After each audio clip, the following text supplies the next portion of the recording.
all of you.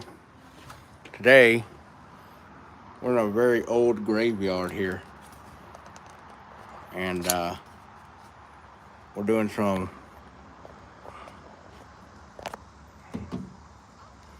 experimentation. Not really. We're cleaning some of these gravestones.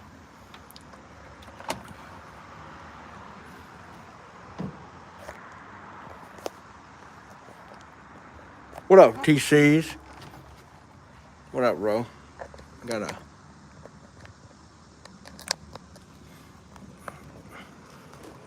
doing all right?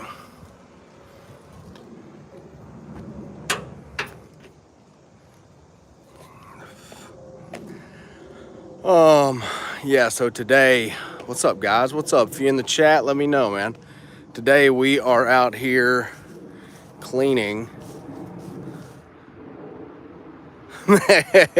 Miss Don't Pop the Trunk on him. You already know. Mr. William Carroll. This guy was in the War of 1812. Pretty cool. I picked this one because it's just giant. It's like a giant, elaborate grave for this 1812 general. Spraying some monumental today. Got my boy. He's riding around. Let me show you. Let's go. He's riding around the one wheel. That's all he wanted to do. Give me a yeet. Give me a yeet. Oh, this boy. Hanging out in the graveyard on Sunday, man. What up? What up, bro? What up, Reggie? Yeah, man. So as you can see, I've used Monumental with Cody before, and I might have put on a little too much here. I might have soaked it a little too heavy, but it's already going to work.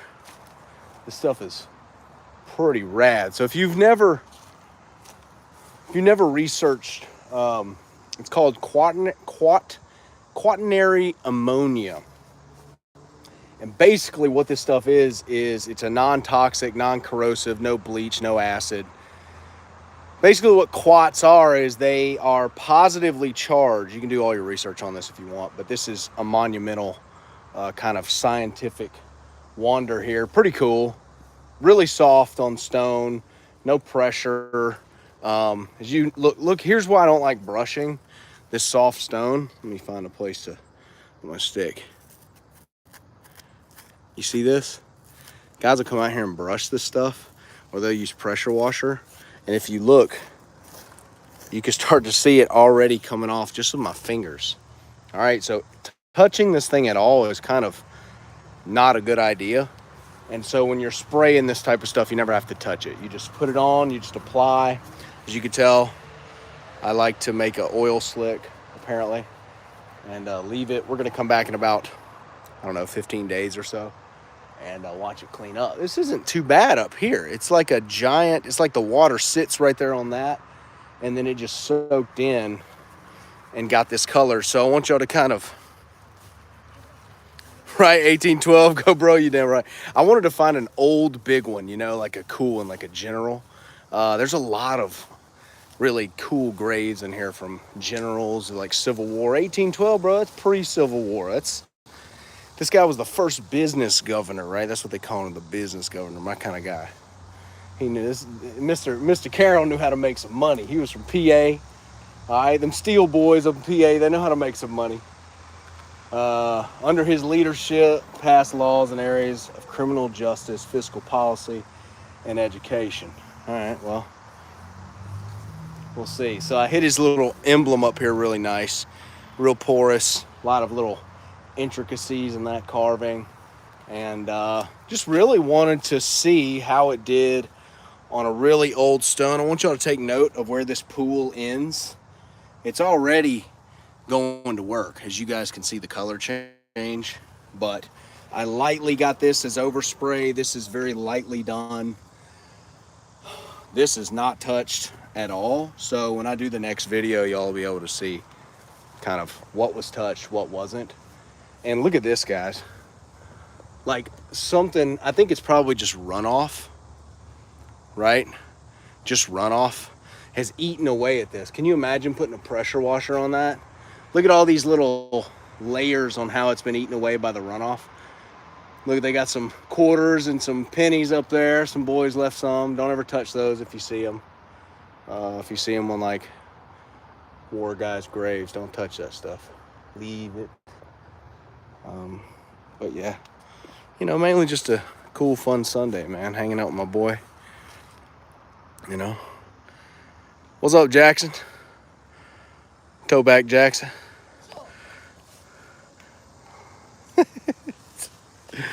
Oh man, so I hope y'all are good.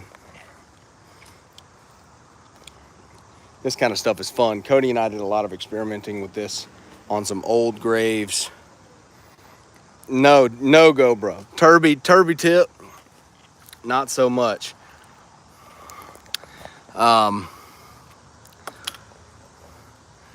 But I think Monumental's going to get it done. I already know it's going to get it done because we've already tested it on some really nasty graves down where Cody lives. But I had to bring some, you know what I mean? I had to say, hey, boy, send me a little bit of that so I can start spraying it up here. And what I think this could be really effective for beyond this, beyond like monuments, graves, old buildings in your downtown area, I think it could be really effective for like areas where you don't want to bring a pressure washer, right? Like those downtown, when downtown has those big planters, you know, and getting water to that area is hell. You could see if you could get these guys on a recurring basis where you can come down there and lightly coat it every quarter after you clean it once with a pressure washer. You come down there every quarter and you just bring your sprayer, dude, and some Monumental, and you just spray them down and you leave, right? And it does the rest where you're not having to get out there and fill up water in an area that there's no water access. So you may have to clean it once like that, but after that, possibly not. So I think that could be effective. What you guys up to, man? What you guys up to? Got a big announcement coming this week. Some turbot tip. Alabama whirly bird, you right. Hey, you got them old school stashed away. What you talking about? You talking about that one? Yes, sir. Yes, sir. She ain't too stashed. That's a D-stroke 400. So she lets everybody know where she's at all times. Cool thing about it is cops don't mess with you in an old car like that, which is really cool. They don't even care, bro. They don't even, I think there's a stigma. They already think I'm like 60 years old, you know? Because who's going to drive that? Definitely not a 35-year-old guy. Turns out it is. But they think I'm like a responsible 60-year-old guy. So they don't even look at you, you know?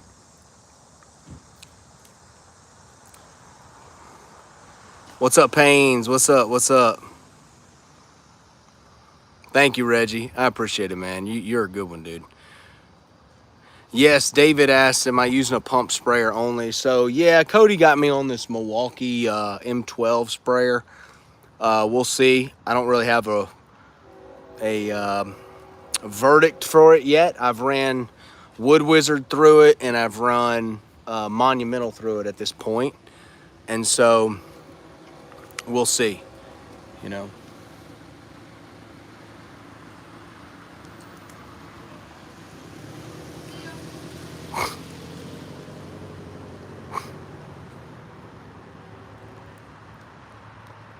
Correct. Not as easy as bleach, but on stuff like this, man, a big selling point, especially if you're doing old buildings, and they're aware, you know, like downtown type stuff.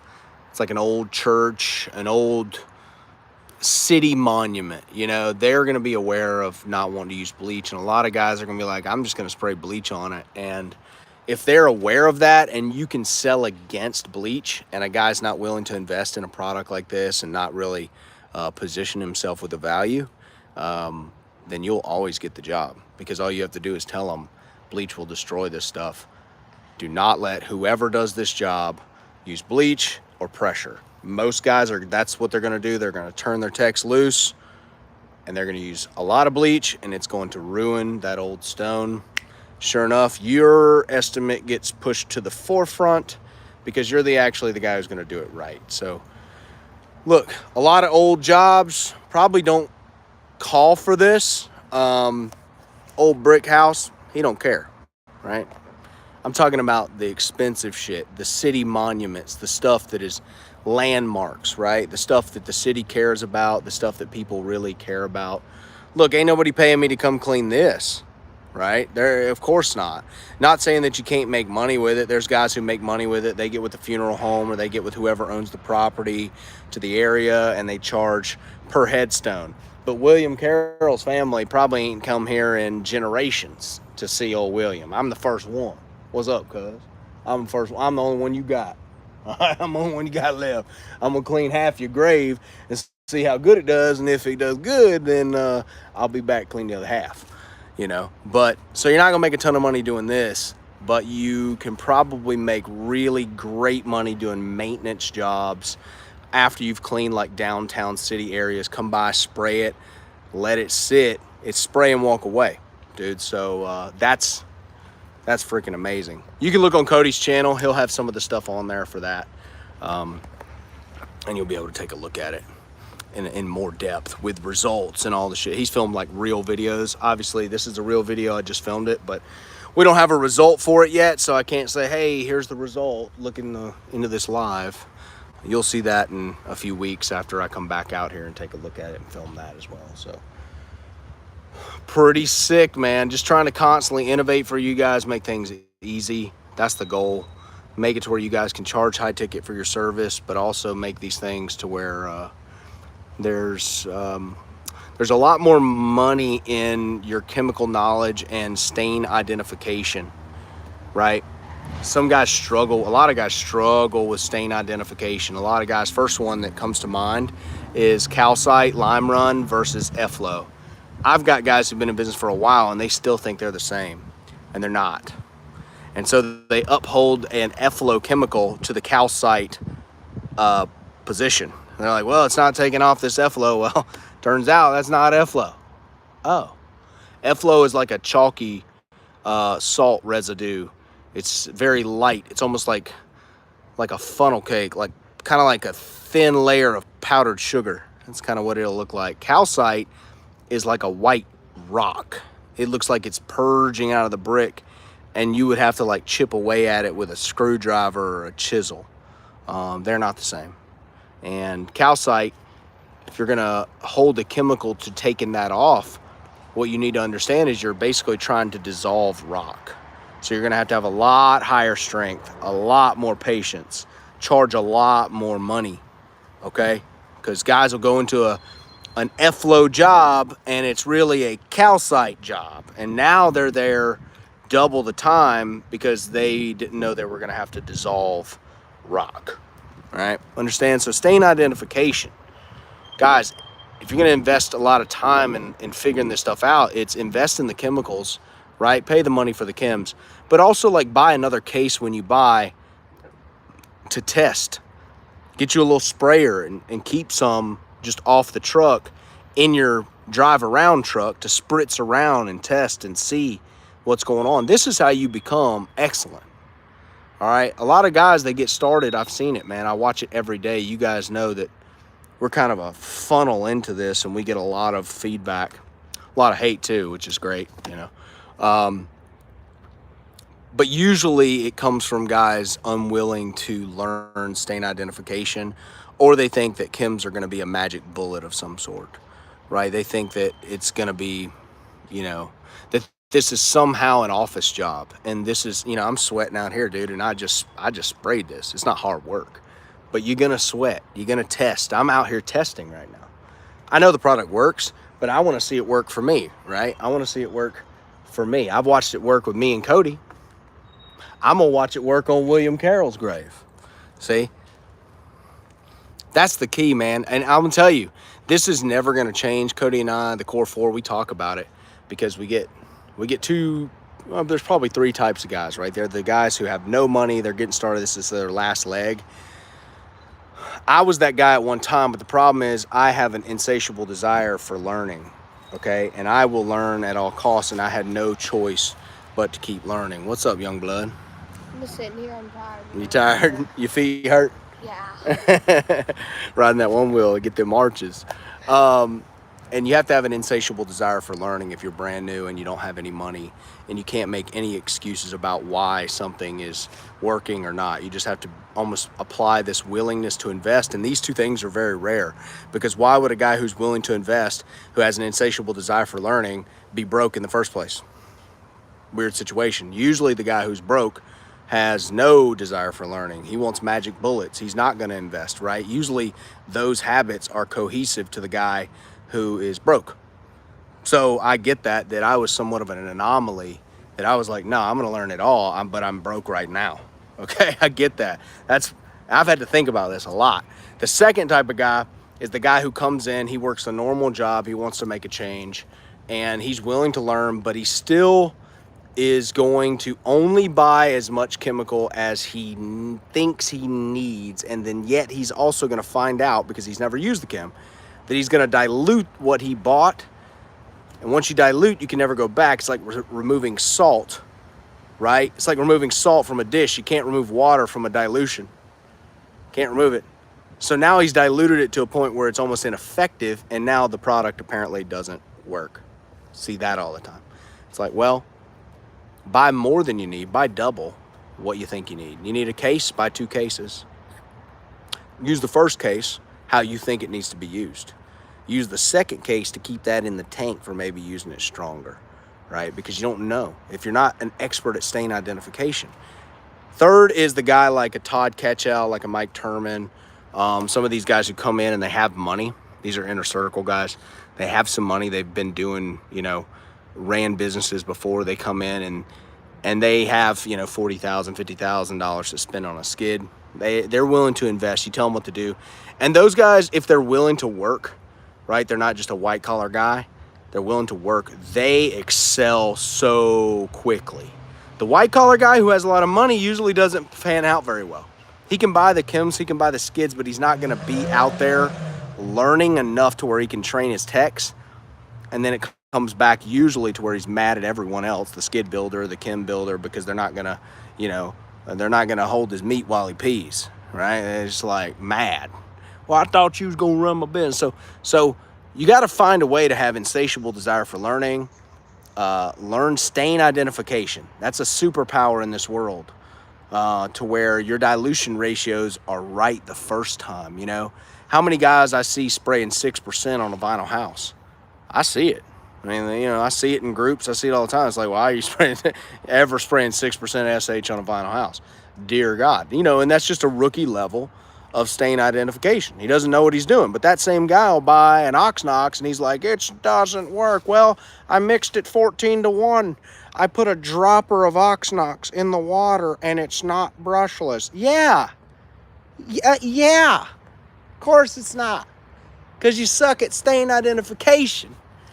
See? And you cheap, right? So we got to figure out a way to remove some of these undesirable traits from ourselves. But how do we remove them? First thing we have to do is we have to identify them within ourselves. And this is very hard because it's like self-awareness. It's like actually admitting that you're kind of cheap. Well, it's not going to serve you in business. It never has. Write the check, right? In all facets, whether it comes to your marketing, it comes to your chemicals. When it comes to the things that make the needle move, don't skimp on that, okay? Do not skimp on the things that make the needle move. We know great chems will pay you back 10x. Great marketing, after you've tested and gotten it dialed in, will pay you back 10, 20x. Easy. And what if it pays you more? What if it only pays you back 5x? Do you know those ROIs? Right? Put your money in the stock market, just at like an S&P 500, see what return on investment you get. And not to mention, you put $100,000 in S&P and say you're getting 6% or whatever you're getting. No, it's going to give you 10% over time. Well, the problem is your 100,000 is tied up. You can't take the 100,000 out and it still be there getting 10%. You take the 100,000 out, well, you're making only 10% of zero, right? ROIs in this business are heavy. If you understand business and principles, and what ROIs should be when it comes to like regular investments that people invest in every day. Stock market, banking. Don't put your money in the bank. They're going to give you basically no interest. And they're getting to use your money all damn day. But we do it all the time. Put our money in the bank. I got money in the bank, right? It's the dumbest thing ever. Should be going out to an investment because you're not making an ROI on it. So the best ROIs are in your marketing, your knowledge. Knowledge can't be taxed. They can never take it from you. Once you buy knowledge, you never lose it. Okay? And having that awareness to say, I have a gap here. I'm unaware of this. I need to learn it or I need to pay for it. And making the decision to do either, right? Not stopping. I see a lot of guys do that too, is that they just freeze. They're like, if I just stay still, it'll all get better. Well, the problem is in business, there is no staying still. You can't just stop. You're either growing or you're dying.